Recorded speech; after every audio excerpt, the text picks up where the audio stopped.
नमस्कार प्यारे विद्यार्थियों, आप सभी ध्यान दें कि हमारा जो अलंकार का टॉपिक है बहुत ही लंबा हो रहा है, तो मुझे लगता है कि शायद आज वो आपके लिए पूरा हो जाएगा। वैसे अलंकार बहुत और भी है बाकी, लेकिन आपके सिलेबस में जहाँ तक मुझे लगता है कि अपने पद्य में अलंकार जहाँ तक पूछ जाते हैं तो उसे अनुप्रास है, उपमा है, रूपक है, श्लेष है, जो मैंने आपको बखूबी बता दिया है। और अब जो बात करने जा रहा हूँ वो है थोड़ा सा और विशिष्ट में ही है वैसे, लेकिन मुझे लगता है कि ये अलंकार ऐसे है कि आपने देखे और याद हो जाए डायरेक्टली। बस एक ट्रिक का ध्यान रखना है कि वो कौन सी ट्रिक है जो हमारे काम आने वाली है। तो आप देखिए आप लोग कि जो हम अलंकार पढ़ने जा रहे हैं विभावना अलंकार है। दो अलंकार बताऊंगा आज आपको, और दोनों मेरा विश्वास है कि अभी आप याद कर लेंगे। तो देखिए विभावना अलंकार, विभावना से मतलब आपको वी इसमें क्या उपसर्ग है, और वी का मतलब वैसे विलोम होता है, उल्टा होता है, आप जानते इस बात को। तो देखिए विभावना जो अलंकार है, इस अलंकार में आपको मैं बता दूं कि क्या होता है। एक तो होता है कारण, एक होता है कार्य। आप जानते हैं कि बिना कारण कोई भी कार्य संपन्न नहीं होता, शुरू नहीं होता या पूरा नहीं होता। सीधी सी बात यही है, प्रत्येक कार्य कारण से जुड़ा होता है, हेतु से जुड़ा होता है। ठीक है, बोलते हैं आवश्यकता आविष्कार की जननी है। जैसे हम कोई भी भाई क्या बोलते हैं, इन्वेंशन करते हैं, कुछ बनाते हैं, आविष्कार करते हैं, तो उसके पीछे क्या होती है, आवश्यकता होती है। ठीक है, तो देखिए आज आप ऑनलाइन क्लास से पढ़ रहे, क्यों? क्योंकि आवश्यकता पड़ गई, भाई लॉकडाउन चल गया, तो ठीक है महामारी को भी से लड़ना, उससे लड़ना है और पढ़ना भी है, तो ऑनलाइन का ये नुस्खा अपना लिया अपने, वैसे पढ़ाई हो सकती है। तो जानते हैं कि कोई भी आप नया आविष्कार करते हैं उसके पीछे कारण होता है, हेतु होता है। ठीक है, लेकिन यहाँ पे क्या होता है कि कार्य और कारण में क्या होती है, मैचिंग नहीं होती है। तो देखिए क्या है, इसमें पढ़ेंगे हम। तो सीधी सी बात है, जो भी आप कार्य करते हैं उसके पीछे कोई ना कोई कारण होता है। आप लोग खाना खाते हैं, कारण क्या है, भूख लगती है। ठीक है, तो सीधी सी बात है, अगर भूख लगती नहीं मनुष्य को तो खाना खाने की जरूरत कहाँ थी, और खाना खाने की जरूरत नहीं होती ना, तो इतने पापड़ पेलने की जरूरत नहीं होती, किसी को भी आराम से शांति से जीते। लेकिन जो भोजन करना है उसके पीछे क्या भूख है, वो हमारी आवश्यकता है। तो प्यारे छात्राओं, अलंकार को रटना नहीं, समझना है। विभावना, तो देखते हैं इसमें क्या दिया है। देखिए जब बिना किसी कारण के बात कर रहा हूं मैं, तो देखिए बिना कारण में अभी क्या कह रहा था, प्रत्येक कार्य प्रत्येक क्रिया को शुरू करते हैं या क्रियाएं होती हैं घटित होती है, उसमें कारण होता है। हम लोग सोते हैं क्योंकि थकान जाती, नींद आती, जाहिर सी बात है। ठीक है, हम बहुत ज्यादा थक गए तो भाई बुखार है या बीमार होते हैं, मतलब हर कार्य का कोई ना कोई कारण होता है। लेकिन यहाँ पे विभावना में कह दिया है कि जब बिना किसी कारण के ही क्या होता है, कहीं पर कार्य की उत्पत्ति मानी जाती है। मतलब वो मैंने कहा कि बिना कारण तो कार्य संभव नहीं है, लेकिन ये कवि महोदय कहते हैं कि जहां ऐसा भी हो सकता है कि कारण तो था ही नहीं लेकिन कार्य अपने आप चल पड़ा है, तो वहां आपको एक ही बात ध्यान रखना है, विभावना अलंकार की उल्टा हो रहा है ये। ठीक है ना, तो देखिए मैं जो कह रहा हूं कि आप भी समझते हैं कि हर जो कार्य है उसके पीछे कारण होता है। ठीक है, तो आप देखते हैं कि यहाँ पे क्या है कि बिना कारण के या कारण के न होने पर भी क्रिया संपन्न हो जाए, काम शुरू हो जाए, तो वहां पे क्या होगा, विभावना अलंकार होगा। मुझे विश्वास है कि आप लोग समझ चुके होंगे कि बिना कारण के कार्य शुरू हो जाए, क्रिया संपन्न हो जाए, विभावना। अब इसकी पहचान कैसे हो वाक्य में, क्योंकि 11वीं क्लास के बच्चे कह रहे हैं सर ऐसा कुछ ट्रिक हो, ऐसी कोई बात हो, ठीक है, जैसे पता लगा ले किया है। तो कुछ में तो आगे से मान लीजिए भाई सा सी से इव, तो आप उपमा में जाते हैं। ठीक है, रूपक में रूपी आता है, या अनुप्रास का तो मैटर ही अलग है, उसमें वर्ण बार बार मिलता है। ऐसे इसमें क्या है मैं आपको बताऊं, थोड़ा सा हिंट दूंगा, ध्यान दीजिए कि ये देखो ये शब्द लीजिए, यहीं से बिना शब्द है, बिना एक उपसर्ग भी होते जाते हैं, बे बोलते ना, बे अकल, बे शर्म, है ना, और बेदाग, तो बे उपसर्ग है, तो बे का मतलब के बिना। तो सीधी सी बात है, बिना शब्द, बिना आ जाए, बिनो आ जाए, ठीक है, तो बिना बिनो ये 2-3 शब्द हैं। ऐसे शब्द अगर कहीं किसी वाक्य में मिलते हैं तो डायरेक्ट बात है कि वो कौन सा अलंकार होगा, विभावना अलंकार होगा। अब विभावना की बात करें तो देखिए सीधी सी बात समझ आ गई कि बिना कारण के कार्य शुरू हो जाए, उत्पन्न हो जाए, तो उससे विभावना अलंकार में लेते हैं। Point clear? अब इसका एग्जाम्पल समझिए आप, बहुत प्यारा एग्जाम्पल है, आपके काम आ सकता है। बिनु पद चले, तो जाहिर सी बात है पहले ट्रिक आ गई, सब बिनु आ गया, बिनु, बिना, बिने, ये शब्द आते ही आप समझ जाओगे के बिना। ठीक है, रहित, है ना, उसके रहित भी कार्य हो रहा है, तो ये सब आते हैं विभावना। ये तो बात क्लियर है। अब चलो इसको पढ़ लेते, याद हो जाए। और प्यारे बच्चों, अलंकार का एक ही मतलब सिस्टम है कि अगर जो आपको ये उदाहरण दिए जाते हैं आज इस उम्र में इस क्लास में, अगर आपको याद हो जाते हैं तो लाइफ टाइम दिक्कत नहीं, कि इनको देख के आप पहचान जाओगे कि विभावना है। ठीक है, हमें हर सिद्धांत का कोई न कोई लक्षण याद होना चाहिए। ठीक है, चलिए तो क्या कहते हैं कि बिनु पद चले, बड़ी अच्छी लाइन है कि एक है कोई जिसके क्या नहीं है, पद, पद बोले तो पैर नहीं है, उसके दोनों पैर नहीं है, फिर भी क्या करता है, चलता है। अब आप कहोगे सर पता नहीं क्या झूठी बातें कर रहे हैं, पैर नहीं फिर भी चलता। ऑफकोर्स भाई आज साइंस है, कुछ भी हो सकता है। देखते हैं कि जिसके पैर नहीं फिर भी चलता है। सुने बिनु काना, जिसके कान नहीं है, सुने बिनु काना, कान तो नहीं है, बिना कान का है लेकिन सुनता है, पैर नहीं चलता है, कान नहीं फिर भी सुनता है, बड़ी अच्छी बात है। आगे बढ़िए, कर बिनु करम, कर का मतलब होता है हाथ, क्या होते हैं, हाथ, हमारे हैंड्स की बात कर रहा हूं। तो कर बिनु करम, करम का मतलब यहाँ पे तत्सम शब्दावली में करम मतलब वही है जो आप करम ऊपर वाला रेख देते हैं ना, ध्यान रखना। तो कर बिनु करम, उसके दोनों हाथ नहीं है फिर भी वो बहुत से काम करता है। तो आप समझने वाली बात है कि, और सोचने वाली बात है कि देखिए बिनु पद चले, पैर नहीं फिर भी चलता है। सुने बिनु काना, कान नहीं फिर भी सुनता है। कर बिन करम, और तो कर यानी हाथ नहीं है फिर भी काम करता है।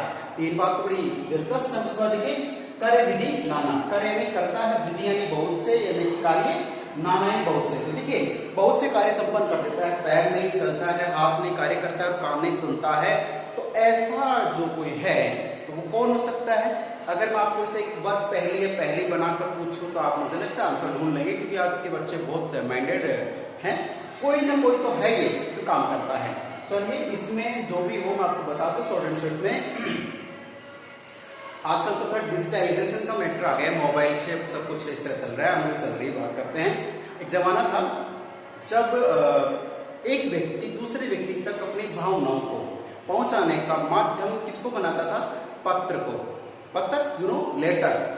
तो एक अंतर्देशीय कार्ड आता था ब्लू कलर का, उसमें लिखा जाता था अपना एड्रेस अंदर की तरफ, और फिर जो भी समाचार दिल की भावना होती वो सब, जैसे मामा, नाना, चाचा, फूफा, किसी को मैसेज लिखना, कुछ बताना, शादी का कोई भी सुनने लिए पत्र लिखा जाता था। उस पत्र के क्या है भाई, पैर नहीं है, लेकिन वो जहां आप उसे पहुंचाएंगे पहुंच जाएगा। उस पत्र के कान नहीं है, लेकिन जो आपने उसे लिखा है, सुनाया है, वो ही सेम डिक्टो आगे वाले को सुना देगा। वो चाहे आपके मामा जी को पत्र लिख रहे हो, मित्र को लिख रहे हो, किसी को भी, तो उसे सुना देगा, राइट। उस पत्र के हाथ में नहीं है, लेकिन वो पत्र बहुत से कार्य कर देता है। जैसे मान लीजिए आप दो दोस्त हैं और आप बहुत दिनों तक साथ साथ रहे, पढ़े, लेकिन बाद में किसी कारणवश आपका थोड़ा सा मनमुटाव हो गया और गलतफहमी किसी कारण हो गई, तो आप अलग अलग रहने लग गए, और बाद में वक्त बदला तो आप दोनों चाहते हैं कि हम वापस मित्र हो जाएं। ये बहुत अच्छी टॉनिक होती है।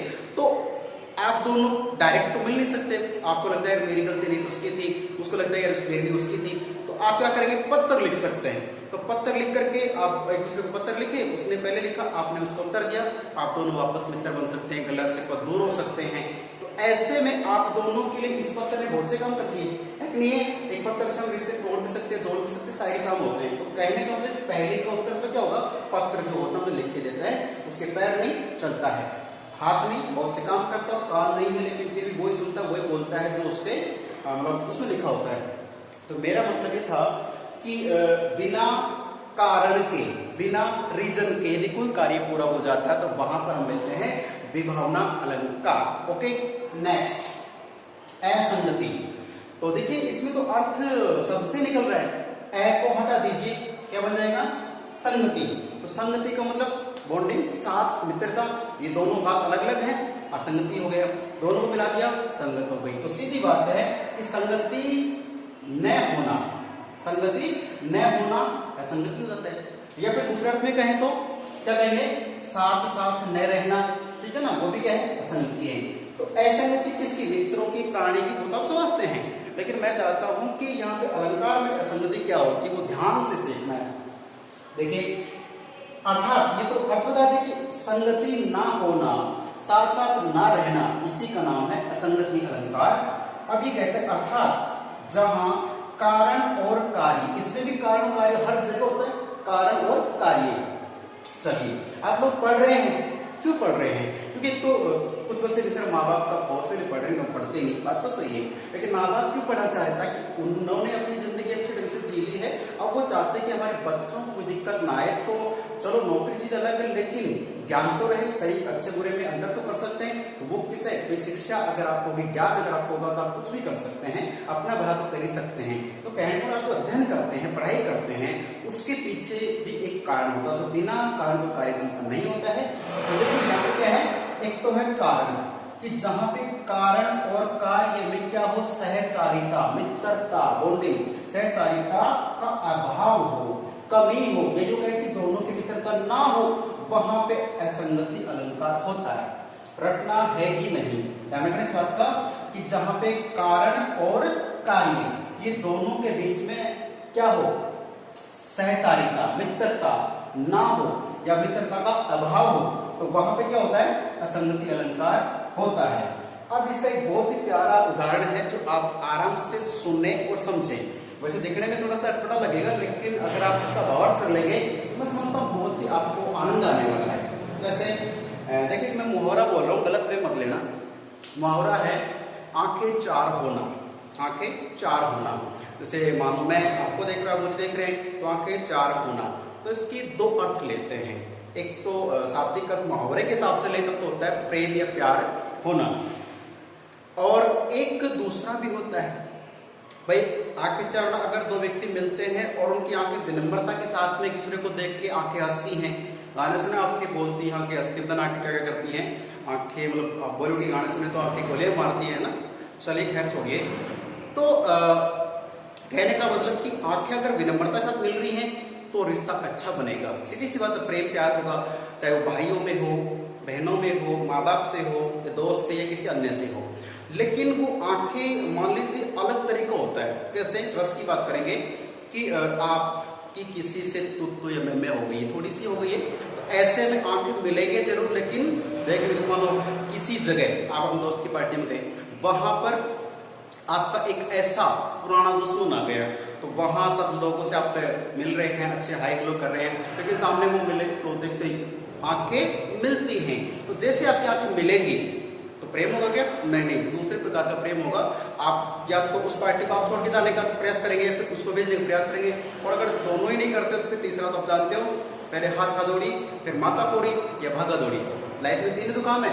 ध्यान दें प्यारे बच्चों, हंसना मजाक करना अलग चीज है, लेकिन अपना जो टॉपिक है वो ऐसे हंसते मुस्कुराते पढ़े और याद करना है कि जहां पर आंखें चार होना, प्रेम होना भी होता है और दुश्मन से आंख मिलाना भी होता है, दुश्मनी करना भी होता है।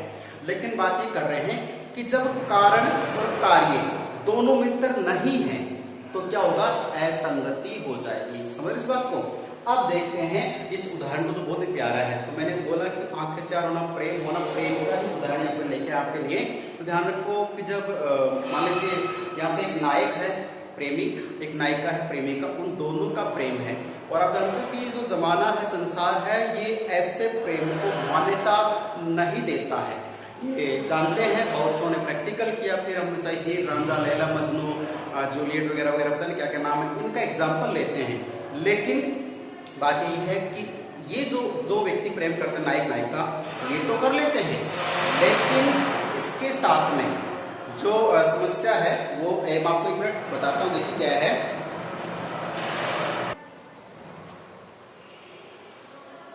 तो देखिए हम बात कर रहे थे कि ये जो हमारा ड्रग वाला है, प्रेम की बात कर रहे थे। तो प्रेम जो नायक नायिका करते हैं वहां तक ठीक है, लेकिन उन दोनों के जो परिवार हैं, उनके जो सगे संबंधी हैं, इन दोनों तो प्रेम कर लिया, बहुत अच्छा है, प्रेम करना अच्छी बात है, प्रेम से संसार चलता है। लेकिन इनके बाद में क्या घटना घटित होती है, इससे मैं बताने की जरूरत नहीं। आप अखबार पढ़ते हैं, टीवी देखते हैं, न्यूज देखते हैं, प्रैक्टिकल लाइफ भी होती है, तो वही यहाँ पर है कि क्या होता है।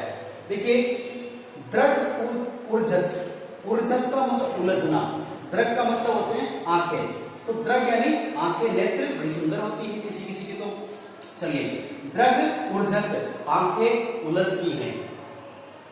टूटत कुटुंब, टूटत यानी टूट जाता है, कुटुंब का मतलब परिवार। सीधी सी बात है भाई, किसी नायक की किसी नायिका से या किसी लड़के की किसी लड़की से मान लीजिए, राजा की किसी और से मान लीजिए, तो दोनों की आंखें उलझेंगी। उलझे का मतलब भाई मिलेंगे तब टूट जाएंगे। तो जैसे दोनों की आंखें मिलती हैं तो टूटता कौन है, वो तो जुड़ गए, लेकिन टूटता कौन है, कुटुंब। कुटुंब का मतलब उनका परिवार है, उन्हें जैसे पता चलेगा वो परिवारों में दरार पड़ जाती है। और देखिए वो जो नायिका है वो जिस कुटुंब से है उस कुटुंब से उस नायिका का विच्छेद हो जाएगा। घर वाले उसे मारेंगे, पीटेंगे, डांटेंगे, धमकाएंगे, जाहिर सी बात है। हथकंडे आप कौन कौन से होते हैं, और ज्यादा तिंदमाज करके तो घर से बेदखल भी कर, चल भाई तू बाहर रहते ऐसा कर, ठीक है। तो वो जो नायक है उसके घर वाले भी भाई ठीक है कि तू अपना ही दुनिया बस। तो बात करते हैं कि उनका अपने परिवार से विच्छेद हो जाएगा, प्लस में वो आपस में भी लड़ेंगे, ठीक है ना, उनके परिवार के परिवार। तो दृढ़ ऊर्जा तक टूटा खत्म की जब दो नायक नायिका की आंखें मिलती हैं तो वो तो मिलते हैं, लेकिन उनके परिवार या उन दोनों का उनके परिवार से नाता टूट जाता है। जुरत चतुर चित्त प्रीति, जुरत यानी देखिए जाहिर सी बात है कि पहले भाई आंखें मिली तो क्या हुआ, आंखें मिली, प्रेम हुआ, लेकिन टूटा कुटुंब, परिवार टूट गया, उनसे परिवार से रिश्ता टूट गया। जब जुरत चतुर चित्त प्रीति, जुरत यानी जुड़ती है, चतुर का मतलब चतुर कौन, नायक है, चित्त यानी उनका मन, प्रीति यानी प्रेम। जब प्रेम में तो कुटुंब टूटे भले, लेकिन दोनों का मन मिल गया है। अब परत गांठ दुर्जन, परत यानी पड़ जाती है, गांठ का मतलब बंधन, गांठ दुर्जन के ये वाला हृदय में। तो जो दुर्जन होते हैं, दुर्जन कौन होते हैं, होते कोई नहीं, बना देते दुर्जन। दुर्जन का मतलब बुरा। और जो तो प्रेम करने वाले हैं उन्होंने प्रेम को शुरू कर दिया। अब उस प्रेम के मार्ग में, उस प्रेम की सफर में जो भी उनके बीच में आता है वो उनके लिए क्या हो जाता है, दुर्जन होता है, वो दुश्मन लगता है। फिर हमारी माँ हो, बहन हो, भाई हो, जो भी हमें अच्छी राय देगा बेटा ये चीज गलत है, ये संभव नहीं है, तो हम उसको अपने प्रेम का, हमारी लाइफ का, हमारी जिंदगी का दुश्मन मान लेते हैं। ये कुछ पल का ही है ना सिस्टम होता है, सच्चाई तो कुछ और ही होती है। तो प्यारे छात्र छात्राओं ये उदाहरण ही है, लेकिन आपकी जो उम्र है, आपकी जो अवस्था है, उस अवस्था में अभी अच्छा शरीर बनाना, खाना पीना बिंदास रहना है और पढ़ाई करनी है। जब आपको लगे कि मैं मैच्योर हूँ, मैं संबल हूँ, तब आप ध्यान दें। तो कहने का मतलब है कुछ बच्चे होते हैं जो इस तरह का एक गलत उम्र में गलत जो है ये बता रहे हैं कि दुर्जन कौन बन जाते हैं, हमारे परिवार को दुश्मन मान लेते हैं। कि माँ बाप, किसी का भी धरती पे कोई माँ बाप ऐसा नहीं है जो हमारा दुश्मन हो सकता है। माँ बाप बड़े प्यार से हमें पालते पलोसते हैं, और वो जो पल जो बिताते हैं हमारे साथ, उन पलों का हमसे कुछ ऋण चाहते हैं। उंगली पकड़े चलना सिखाते हैं, अपने खून को दूध बना के माँ हमें पिलाती है, इतना कष्ट भोगते उसके बाद में वो हमसे चाहती क्या है, क्या आशा करती है कि ये मेरी बेटी बेटा है, मेरी खुशियों के अकॉर्डिंग मेरे नियमों से चले और मेरे को भाई थोड़ा सा सुकून मिले, ये चाहती है बदले में। और हम फिर उसी को दुश्मन मान लेते हैं कि नहीं ये तो दुश्मन है जो गलत है, ठीक है, प्यार के दुश्मन कहते हैं, तो वो चीजें गलत। तो क्या कहते हैं कि परत गांठ दुर्जन, ये जो हमारे दुर्जन के हृदय में क्या हो जाएगी, प्यार पड़ जाएगी।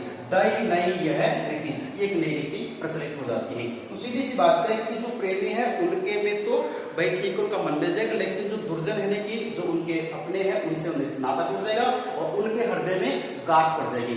अब देखिए क्या होता है कि प्रेमी प्रेमिका, नायक नायिका अलग अलग भी तो होंगे माँ बाप की शान के लिए, उनके मान सम्मान के लिए, कि नहीं चलो जात तक ठीक है, अब अलग अलग, अब अलग होंगे ना, तो जाहिर सी बात है कि दोनों में से एक को क्या करनी पड़ती है, पहल करनी पड़ती है। कहते हैं ना कि बेवफा जो शब्द है उसके लिए कि तो मान लीजिए लड़की ने अपनी मान सम्मान के लिए, अक्सर लड़कियां ही फिर क्या करती है, उसे रुसवा करके अपने परिवार जोड़ती है। तो वो जो नायक है उसके हृदय में क्या हो जाएगी, गांठ पड़ जाएगी, वो इसे भी बुरा मानेगा, ठीक है ना। तो कहने का मतलब आंखें उलझती है, मिलती है तो प्रेम होता है, लेकिन परिवार ये तो मिल गई, परिवार टूट जाएगा। और फिर ये दोनों अलग अलग परिवार से मिलेंगे तो फिर एक दूसरे के ये दुश्मन से बन जाते हैं, गांठ पड़ जाती है। तो यहाँ पे ये बहुत ही गहरी सी, बहुत अच्छा मतलब दोहा था। इस दोहे के माध्यम से संसार को एक समाचार भी है, मैसेज भी है कि हमें किस तरह से करना चाहिए। एक सिंपल आपको उदाहरण देता हूँ कि कोई भी चीज पहले उलझती है, आप पतंग उड़ा रहे हैं और मांझा मंझा जो भी आपका वो उलझ जाता है, तो जाहिर सी बात है टूट जाता है कई बार। तो कोई चीज उलझती है तो टूटती है, और टूटती है तो जुड़ती भी है, और जुड़ती है तो गांठ पड़ जाती है। इस बात जानते हैं, गांठ का मतलब मन में भेद या थोड़ा सा पाप हो जाता है, ठीक है। तो प्यारे छात्र छात्राओं, पूरा पोर्शन यही है कि आपको विभावना और असंगति दोनों अलंकार समझ में आ चुके होंगे, ठीक है। दोनों में क्या होता है कि इसमें कारण और कार्य में क्या होती है, संगति नहीं होती है। इसमें क्या होता है, बिना कारण के ही कार्य संपन्न हो जाता है। इन दोनों के साथ मुझे लगता है अलंकार का टॉपिक पूरा हो गया है। एक टॉपिक का दृष्टांत का उदाहरण का, एक दृष्टांत मतलब उदाहरण होता है और उदाहरण तो है उदाहरण, दोनों में थोड़ा अंतर है, वो मैं आपको बता दूंगा। इसके बाद आपका अलंकार कहीं से भी आए आपको डाउट्स नहीं होना चाहिए। ठीक है, अब मिलते हैं नेक्स्ट क्लास में। धन्यवाद।